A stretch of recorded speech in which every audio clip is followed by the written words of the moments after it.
Apes do not want war.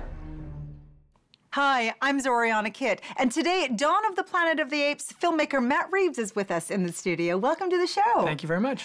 Big franchise, a lot of films, going back a lot of decades. Were you a fan of all the Apes movies? Oh yeah, as a kid, I was obsessed with Planet of the Apes, and I had all the dolls, and I had an 8mm reel of Beneath the Planet of the Apes. I mean, I was really obsessed with it. I was obsessed with the John Chambers makeup. He's the guy who did all that amazing makeup. I wanted to be an ape, I think. What did you like about those films? There was something so terrifying but impressive about the sight of these intelligent apes. I mean, I'll never forget that first image when you see, in the first Planet of the Apes in the '68 Charlton Heston version, when they're throwing nets at the humans and they're being rounded up, and then the camera sort of tips up and you see that they're being captured by gorillas who are on horseback. And I just thought that was so terrifying. I don't know, there's something about it that was really powerful. And this idea of looking at, the conceit is that animals have taken over the planet, but of course we are animals, and so to look at sort of the nature of those beasts is really to look at our own nature. So it's a weird way of looking at ourselves by looking into the faces of apes.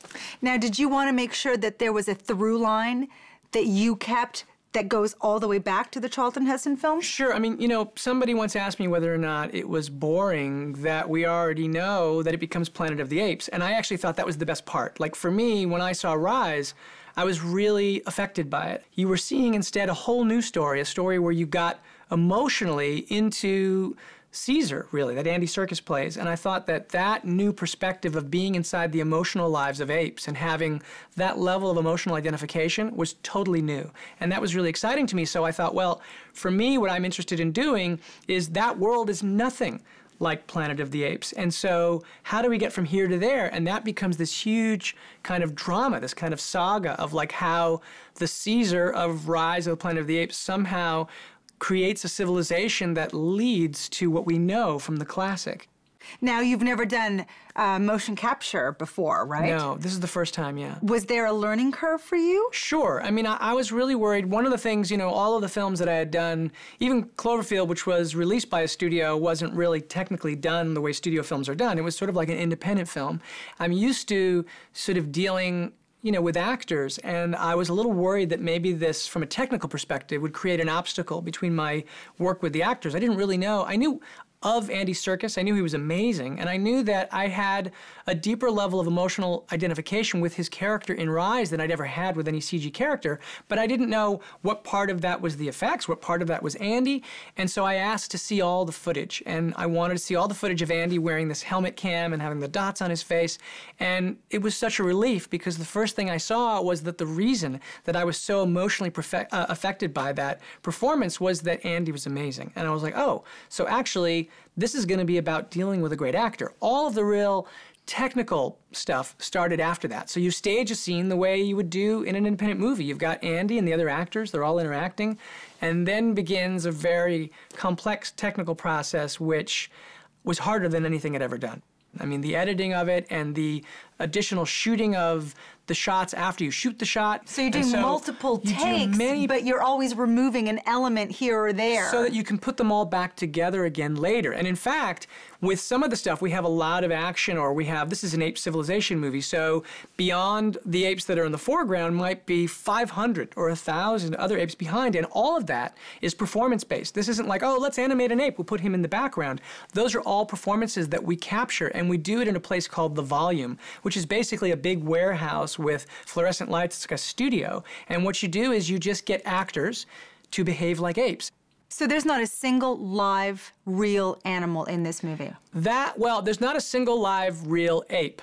There are some live horses, but actually far fewer than you would think, because we started by thinking that we might not create CG horses, but then we realized that it was harder to get the horses to do what we wanted them to do, because the apes, there's a scene where Andy speaks, right, and he's calling out to the crowd, and every time he would say, "Apes!" the horse would sort of jog to the side. And so he was like, oh, this is not, his horse's name was Shirley.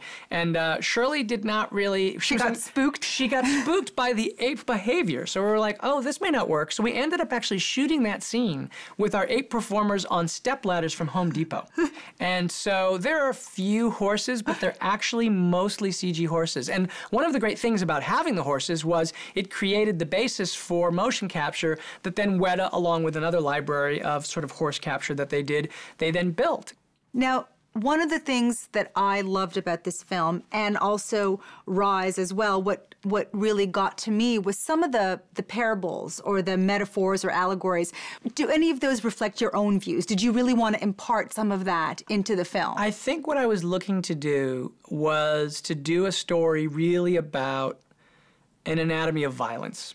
And one of the things that is so interesting about doing a Planet of the Apes movie is, like I said, it's really a story about us. What I wanted was important to me that there were no villains in the story.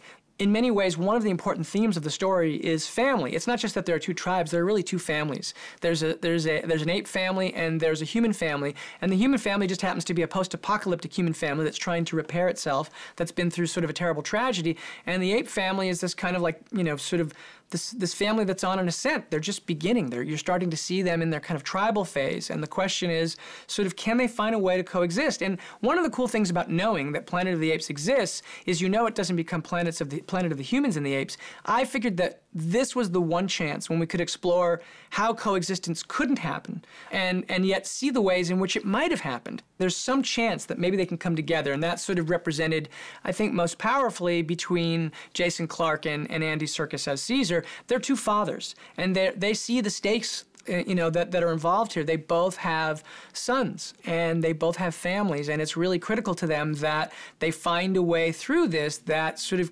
keeps in mind the importance of family. And then there are other characters who, because they're so badly scarred, in the case of Koba, he's literally scarred, that he and Caesar are like brothers. You know, they were essentially, you know, Caesar's like a hero to the apes. He freed him from bondage. He freed him from that life. And they are bound inextricably. But then when it turns out that there are still humans, it starts to sort of expose the fault lines because they've had very different experiences. And this is, I mean, you know, a history of violence, a history of these kinds of things. This is a way sort of through, you know, fantasy to explore these things. Now, having worked with J.J. Abrams on Felicity, and he produced Cloverfield, what do you learn from that J.J. Abrams School of Filmmaking that you incorporate into your own development as a filmmaker? Well, I don't know. I mean, you know, we literally met as kids. We made 8mm movies together, and we met in an 8mm film festival when we were 13. And so I couldn't even tell you. I could only tell you that it's like he's one of my best friends. And so it's kind of like just knowing and getting to work with somebody who you've known forever, who you feel really close to. And I remember when we were doing the pilot to Felicity, there was this moment where, like, it was day one, and we were shooting something with Carrie Russell, and it was this thing, and I was like, gosh, we got to go again. And I was saying to the AD, I said, we really got to go again. He goes, whatever, you're the boss. And I turned to JJ, I was like, this is our show? Like, it just was so weird. And every time we've done something together, it's felt like that to me, because we made 8mm movies, and we were just kids, and then when you're making sort of like TV show, or we're doing Cloverfield, it was like, oh, this is us, and we're getting to do, like, do they know that they've let us do this? Like, on Cloverfield, it was crazy because I shot it, and I shot a lot of it myself with the Handycam that we did because I wanted it to feel very real and also a little amateur, so I'm shooting it. I'm not a professional operator.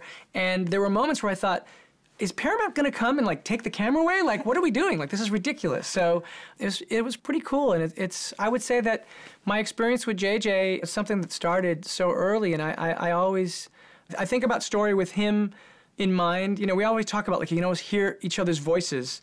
And, you know, he talks to me about what he's doing, and I talk to him about what I'm doing. In fact, I showed him bits of this, too, when we were making it. And he was so blown away to see Andy Serkis. He was like, wow, that's like one of the best performances I've ever seen. I said, I know, he's amazing. So is there another one?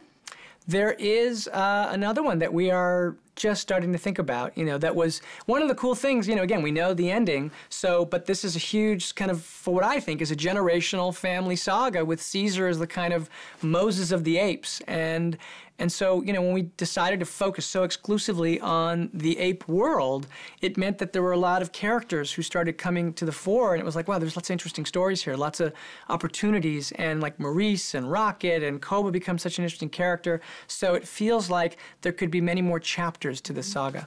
Thank you so much for coming on the show. It's a terrific film. Best of luck on it. Thank you so much. Cheers to you and to the apes. Oh, thanks so much. Holy. Hey, forget about it. Ah.